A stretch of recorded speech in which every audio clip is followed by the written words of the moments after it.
We begin on a dark, snowy night. A young woman named Ju Yun is stranded on the side of a rural road with a flat tire. She's on the phone with her fiancé, Kim Soo-hyun, who tells her to stay in the car and wait for help to arrive. A school bus pulls up, and the driver, a man named Jang Kyung-chul, offers to help fix her tire. Ju Yun politely declines, saying help is already on the way. But Kyung-chul is persistent in a way that immediately feels wrong. When she turns away, he attacks her violently and knocks her unconscious. Kyung-chul brings her to his house, where he eliminates her. During this horrific act, Ju Yun's engagement ring falls unnoticed into a floor drain. It later becomes crucial evidence. The next scene is devastating. Ju Yun's body is discovered in a local stream by children. The police arrive at the scene and launch a massive investigation. We see retired Squad Chief Jang, who we soon learn is Ju Yun's father. The grief on his face is absolutely heartbreaking. We meet our protagonist, Kim Soo-hyun, who is Ju Yun's fiancé. He's a special agent with the National Intelligence Service, which means he has training and resources most people don't. At Ju Yun's funeral, we see him completely shattered. His future wife is gone, and he makes a quiet but terrifying vow. He will find whoever did this. Soo-hyun meets with Squad Chief Jang, who gives him confidential information about 4 suspects the police are investigating. But Soo-hyun isn't planning to wait for the legal system to work. He's going to handle this himself. We watch as Soo-hyun methodically tracks down and interrogates 2 of the suspects on his own. He's cold, focused, and frighteningly efficient. These scenes show us that Soo-hyun is someone you don't want as an enemy. Soo-hyun breaks into the home of the 3rd suspect, Kyung-chul, the school bus driver. The place is disgusting and gives off immediate creepy vibes. While searching, Soo-hyun finds something crucial hidden in a floor drain. Ju Yun's engagement ring. He knows he's found the right person. But before Soo-hyun can act, Kyung-chul returns home with a new victim, a schoolgirl. We see Kyung-chul beginning to assault her when suddenly Soo-hyun bursts in. He saves the girl and knocks Kyung-chul unconscious. Here's where things take a dark turn. Instead of ending Kyung-chul right there or turning him over to police, Soo-hyun does something unexpected. He forces Kyung-chul to swallow a GPS tracking device with a listening transmitter. Soo-hyun isn't looking for justice. He wants revenge, and he wants Kyung-chul to suffer as long as possible before the end comes. Kyung-chul wakes up injured and confused. A taxi driver stops to help him, already carrying another passenger. But Kyung-chul, being Kyung-chul, attacks and eliminates both of them, leaving their bodies on the roadside. Through his tracking device, Soo-hyun hears everything. He follows Kyung-chul to a medical clinic where the injured man seeks treatment. After a nurse treats his wounds, Kyung-chul assaults her. That's when Soo-hyun arrives. Soo-hyun bursts into the clinic, subdues Kyung-chul, and severely injures his leg by slashing his Achilles tendon. Then he just leaves. Kyung-chul is left writhing in pain, and we realize what Soo-hyun's plan is: catch and release. He's going to let Kyung-chul go, track him down, hurt him, and repeat the cycle over and over. Kyung-chul, now limping badly, makes his way to the home of his friend Tae-ju. We quickly learn that Tae-ju is also a criminal, and an even more disturbing one.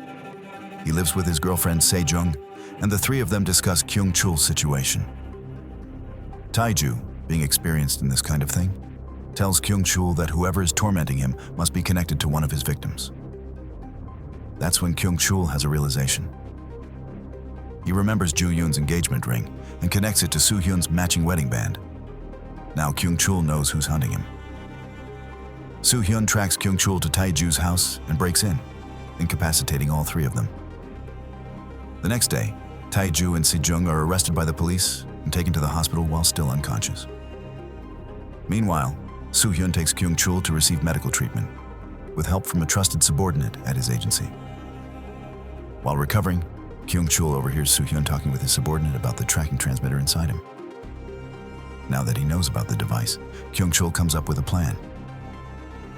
After he's released, Kyung-chul steals laxatives and uses them to pass the tracking device. In a clever move, he plants it on a random truck driver at a rest stop, sending Soo-hyun on a wild goose chase. Realizing he's been fooled, Soo-hyun races to the hospital where Tae-ju is being held. He questions him aggressively, and Tae-ju reveals something terrifying. Kyung-chul is going after Ju-yeon's family. Specifically, he's targeting Squad Chief Jung and his other daughter, Se-yoon. When Tae-ju starts describing in detail what Kyung-chul did to Ju-yeon, Soo-hyun loses control. In a moment of pure rage, he severely injures Tae-ju, seemingly ending him right there in the hospital room. Soo-hyun rushes toward Jang's house, but he's too late. Kyung-chul has already arrived. In a horrific scene, Kyung-chul brutally attacks Squad Chief Jang and eliminates Se-yoon. The entire family has now been destroyed because of this monster. But here's where Kyung-chul makes an unexpected move. Realizing that Soo-hyun will never stop hunting him, he decides to turn himself in to the police. If he's in custody, Soo-hyun can't touch him, right? Wrong. As police vehicles surround Kyung-chul to take him into custody, Soo-hyun appears out of nowhere. In broad daylight, in front of multiple witnesses, he abducts Kyung-chul from right under the police's noses. The hunter has finally caught his prey for the last time. Soo-hyun drives Kyung-chul back to the place where it all began. Kyung-chul's own house, where Ju-yeon was taken on that snowy night. What follows is an intense scene of revenge. Soo-hyun tortures Kyung-chul, making him feel every bit of pain and terror that his victims felt. But Soo-hyun has prepared something special for the finale. He builds a makeshift guillotine device and places Kyung-chul under it, with the man holding a rope between his teeth, the only thing keeping the blade from falling. Kyung-chul, bloodied and broken, still tries to mock Soo-hyun, acting tough even in this moment. But then, there's a knock at the door. Through the tracking device, Soo-hyun hears voices outside. It's Kyung-chul's elderly parents and his estranged son, people he abandoned years ago.